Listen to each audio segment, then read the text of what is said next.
Cara, você já parou pra pensar no quão genial é o Lego, esse brinquedo, né? Você se lembra de, talvez, quando você era mais novo, você costumava brincar de Lego, mas, tipo, caso você não saiba o que é Lego, são essas pecinhas de plástico que é um brinquedo que você pode juntar uma peça na outra.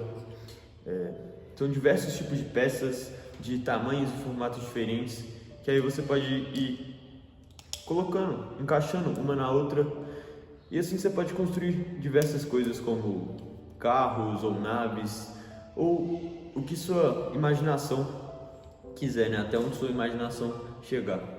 E o quão interessante, quão genial é isso. Você ainda vai entender o que eu tô querendo dizer com essa história de Lego e tal, mas o que eu quero abordar hoje aqui é sobre o último dos grandes filósofos da natureza, que foi Demócrito.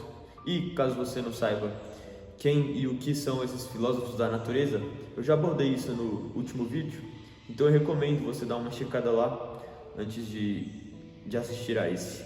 Então, agora vamos tratar sobre Demócrito, que era da cidade de Abdera, ao norte do Mar Egeu.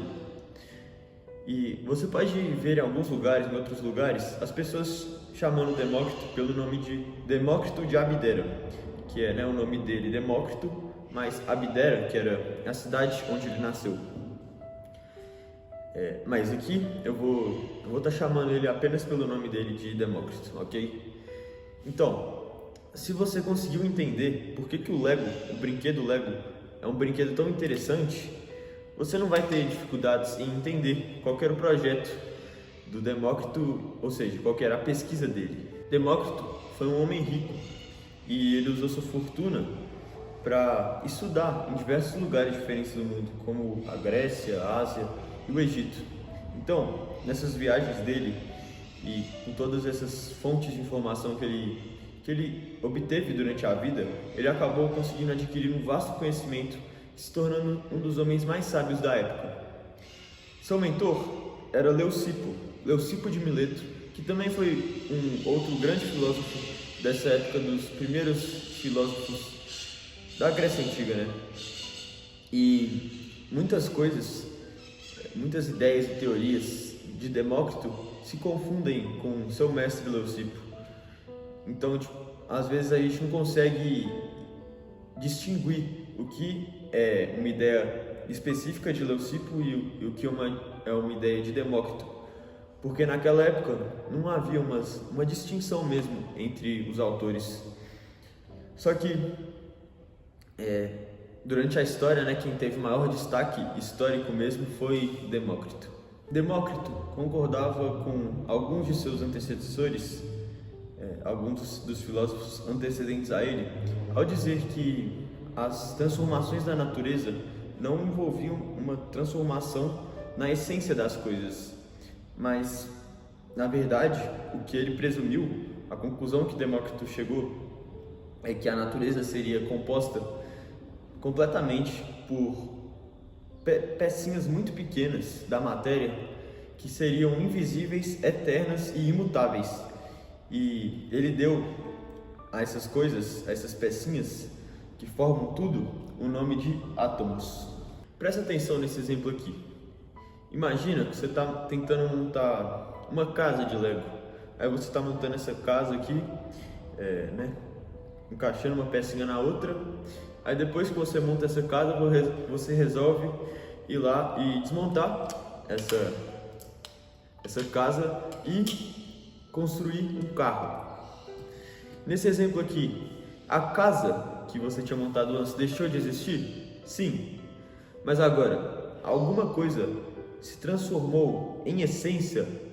A pecinha do Lego, ela se transformou? Não. O que você fez foi apenas que você tinha as peças da casa, finge que isso aqui é uma casa, aí você foi lá, desmontou e construiu um carro com as mesmas peças.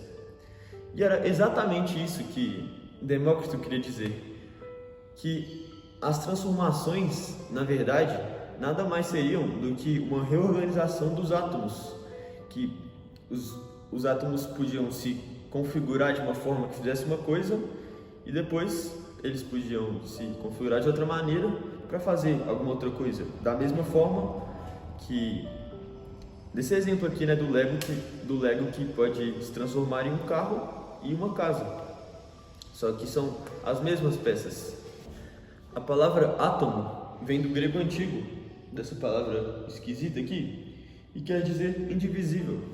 Então, Demócrito acreditava que a matéria, que as coisas não poderiam ser divididas cada vez mais, divididas em partículas cada vez menores. Para ele, deveria haver algum limite ali, em que a matéria não podia ser mais dividida. E o que ele achou, né, a conclusão que ele chegou é que essas menores partículas seriam os átomos, e que justamente elas não poderiam ser cortadas, elas seriam indivisíveis. Porque senão, se a matéria pudesse continuar sendo dividida cada vez mais, a natureza seria como uma sopa que se tornaria cada vez mais rala. Era isso que Demócrito acreditava. E além disso, esses tijolos que construíam a natureza, né, que são os átomos, para Demócrito, eles também deveriam ser coisas eternas. Os átomos eram eternos para ele, porque na visão dele, as coisas não poderiam ter simplesmente surgido do nada. Então os átomos teriam que ser coisas que sempre existiram, que são eternas. Essa visão era uma visão muito comum dos filósofos antigos, né, da Grécia Antiga, que as coisas não poderiam simplesmente surgir do nada. Então, Demócrito acreditava nessa outra característica dos átomos, que era que eles sempre existiram, que eles são eternos. E outra característica dos átomos seria que eles fossem firmes, sólidos.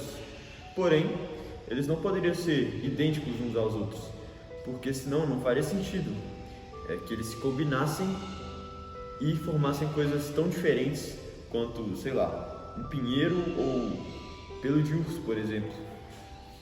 Então, para Demócrito, Demócrito dizia que deveria haver uma infinidade de átomos diferentes, alguns mais redondos e lisos, enquanto outros mais irregulares e rugosos. Então, para ele, havia essa diversidade imensa, infinita de tipos de átomos. E dessa forma, a natureza podia ter, né, esse tanto de tipos de seres e de coisas diferentes. Então, as características que Demócrito deu para seus átomos foi que eles eram eternos, imutáveis, indivisíveis, diversos, né, diferentes, infinitos e também invisíveis. Quando um ser vivo, como uma árvore, um animal, morre, os átomos que compunham esse corpo, eles não simplesmente somem, eles apenas se separam e com o passar do tempo eles podem acabar se reunindo de novo, de outras formas, para construir novos seres ou novos objetos. Demócrito acreditava que os átomos tinham formas diferentes. Então, alguns poderiam ser mais lisos, e os outros mais redondos, mais pontudos, com dentes e até ganchos. E era isso que permitia com que os átomos tivessem ligações diferentes entre eles. Então, alguns tinham protuberâncias, que são essas partes para fora, e outros tinham reentrâncias, que são essa parte mais para dentro, né? Quase como um quebra-cabeça mesmo, como nesse exemplo aqui. Então, alguns átomos, eles tinham essa ligação mais forte, mais definida, como um quebra-cabeça. Mas em outros casos, os átomos tinham uma ligação menos firme, né, mais instável, com menos atrito. E era justamente isso que definia se uma coisa era mais firme, se um objeto era algo mais firme, mais sólido, ou se era algo mais macio, talvez até líquido. Era justamente esse tipo de ligação que havia entre os átomos. Quando esse objeto era algo mais sólido, isso queria dizer, de acordo com Demócrito, né, que os átomos estavam ligados de forma mais dura, com mais força, enganchados mesmo. Mas quando esse objeto era algo mais macio, mais líquido, isso queria dizer que essa ligação não tinha tanta força, né, que tinha menos atrito. E era justamente isso que causava essa diferença na consistência entre as coisas. Então, será que agora você está conseguindo entender essa relação que eu estou tentando fazer entre o Lego, as peças de Lego e os átomos de Demócrito? Porque, assim como os átomos, o Lego tem diversas formas, né? E além disso, eles são, entre aspas, indivisíveis. É lógico que se eu pegar um serrote e tentar começar a serrar a peça de Lego, ela vai partir. Só que enquanto a gente está brincando com o Lego, não é tão fácil partir, para quebrar o Lego assim, né? Então você está entendendo o que eu estou tentando dizer. É uma analogia muito boa. O Lego, comparar o Lego com os átomos.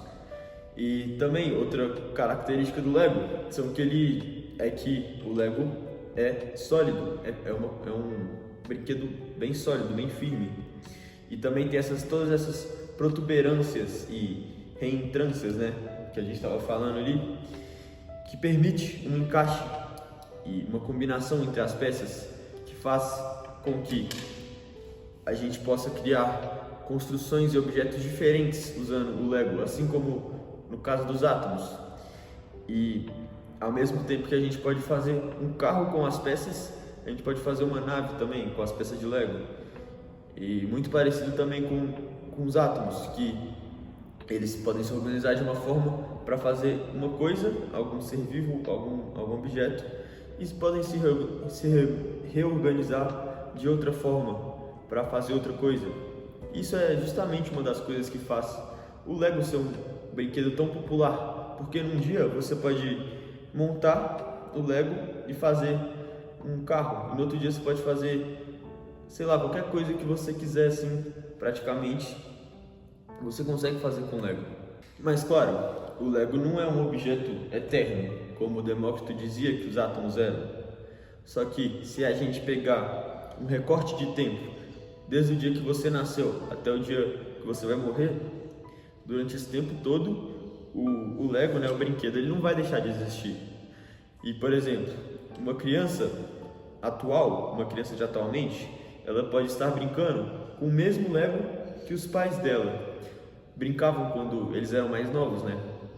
Então, dá pra ver que o Lego também tem uma durabilidade muito grande.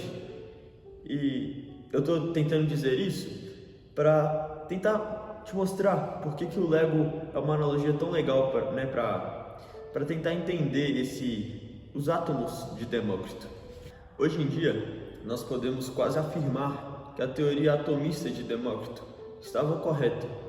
Claro que nem tudo ali estava certo e que houve muita melhora e desenvolvimento no conhecimento que a gente tem sobre os átomos, mas em essência a base estava certa.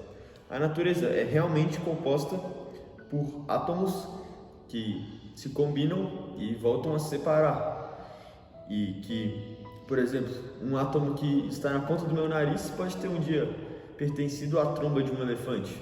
Um átomo de carbono que está no meu coração pode ter um dia feito parte da garganta de um dinossauro. Nos dias de hoje, a ciência descobriu que sim, os átomos podem ser divididos em mais partes. E essas partes, né, são os prótons e nêutrons que ficam no meio do átomo, né, no núcleo do átomo, e por fora desse núcleo do átomo tem todos aqueles elétrons. Então, esse é o modelo atômico que é mais conhecido atualmente, né, que você provavelmente deve ter alguma noção. E além dessas partículas, ainda existem partículas ainda menores, que, por exemplo, os quarks, e talvez existem partículas ainda menores que os quarks. Então a gente não sabe ao certo onde vai acabar essa divisão, até onde a matéria pode ser dividida. Mas os cientistas, eles concordam, em grande parte, né, que deve haver sim algum lugar que a matéria não vai poder mais ser dividida, que é uma partícula mínima, e aqui essa partícula mínima é a coisa que compõe toda a natureza. E Demócrito não tinha acesso aos instrumentos e toda a tecnologia que a gente tem atualmente. Tudo que ele tinha era seu conhecimento, sua razão. E sua razão não lhe dava outra opção, além de que, se ele concluísse que a matéria em essência não pode se transformar, e que nada pode surgir do nada, e que nada simplesmente deixa de existir, se ele aceitar essas coisas, sua razão não lhe dava outra opção, a não ser que a natureza teria que ser composta de pecinhas mínimas, com todas essas características que a gente já falou, que podem se unir e se separar, e se reorganizar, e formar todas essas diferentes coisas que a gente tem no universo. Demócrito não acreditava em nenhuma espécie de força ou espírito. Para ele, só havia átomos e espaço vazio. Por causa dessa sua visão, de que ele acreditava apenas nessas coisas materiais, nós os chamamos de materialista. Demócrito acreditava que os processos do universo, da natureza, ocorreriam sem a interferência de algum Deus ou algum propósito misterioso. Para ele, tudo seria processos e movimentações dos átomos que ocorreriam de forma automática, que os átomos seguiriam leis naturais fixas e, portanto, se moveriam, se juntariam, se separariam, movimentariam no espaço vazio apenas de forma automática, seguindo todas essas leis. Ou seja, para Demócrito, o universo seria como uma imensa máquina que funcionaria sozinha, independente. Nada aconteceria por acaso, tudo teria um motivo ali por trás, essas leis naturais por trás. E os acontecimentos não seriam por conta de vontade de algum ser divino ou alguma força misteriosa. Isso era que Demócrito acreditava. Para ele, tudo teria uma lei natural por trás, que definiria a movimentação dos átomos, a estruturação da natureza e tudo. Mesmo que essas leis naturais elas não chegaram a ser conhecidas por Demócrito. E ele dizem que Demócrito uma vez disse que preferia conseguir identificar uma dessas leis naturais que ele concluiu que existiria a se tornar rei da Pérsia, o que demonstra o quanto ele valorizava esse conhecimento, da natureza e do funcionamento da natureza, até sobre possibilidade, de riqueza e poder. Segundo Demócrito, até nossas percepções sensoriais seriam fruto dessas movimentações dos átomos. Por exemplo, quando nós enxergamos ou nós sentimos alguma coisa, isso seria porque pequenos átomos, como cópias sutis dos átomos daquele objeto, viajassem até nós, desprendessem do objeto e viajassem até nós e atingissem nossos sentidos. E dessa forma nós conseguiríamos ter essas percepções sensoriais. Então, por exemplo, quando a gente enxerga a Lua, não seria porque a Lua vem até nós, seria porque uma imagem atômica viaja até nós e encontra nosso corpo. Então, para Demócrito, todos os nossos sentidos, nossa visão, nosso tato seria devido a esse encontro do nosso corpo com essa imagem atômica do objeto, das coisas. Mas em relação à consciência, Demócrito tinha outra visão. Para ele, a alma era formada por átomos especiais que ele deu o nome de átomos da alma. E esses átomos, eles seriam redondos e lisos. E quando um ser humano morresse, de acordo com Demócrito, os átomos da alma desse ser humano se dispersariam para todos os cantos. E, eventualmente, esses átomos da alma poderiam se juntar a outra alma em formação para gerar outra alma de outro indivíduo.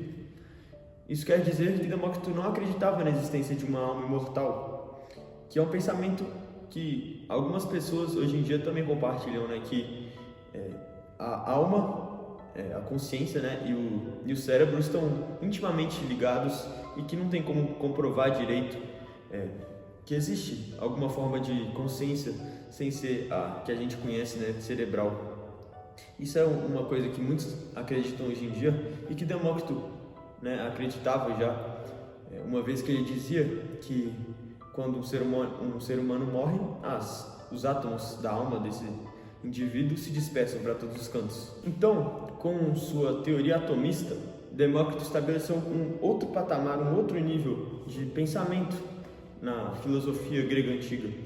Ele conseguiu meio que desvendar aquele mistério que os filósofos antigos tinham, que eles queriam identificar aquele elemento original, que seria aquela substância que originaria todo o universo, toda a natureza.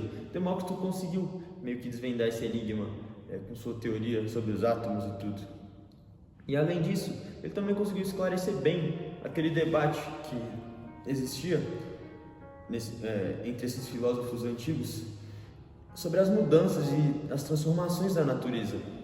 Enquanto alguns acreditavam que tudo mudava sempre, né, na natureza, outros acreditavam que nada mudava. Demócrito meio que conseguiu esclarecer essa questão, porque ao mesmo tempo que ele concordava com Heráclito, que dizia que tudo se transforma, que tudo flui, ele também concordava com outros filósofos que diziam que nada realmente se transforma, que nada muda de verdade, porque ele chegou a essa conclusão que na verdade existiria na base de tudo pequenas pecinhas que formam tudo na natureza e que são imutáveis, que são eternas e que elas conseguem se transformar em outras coisas, mas na verdade elas não se transformam em essência.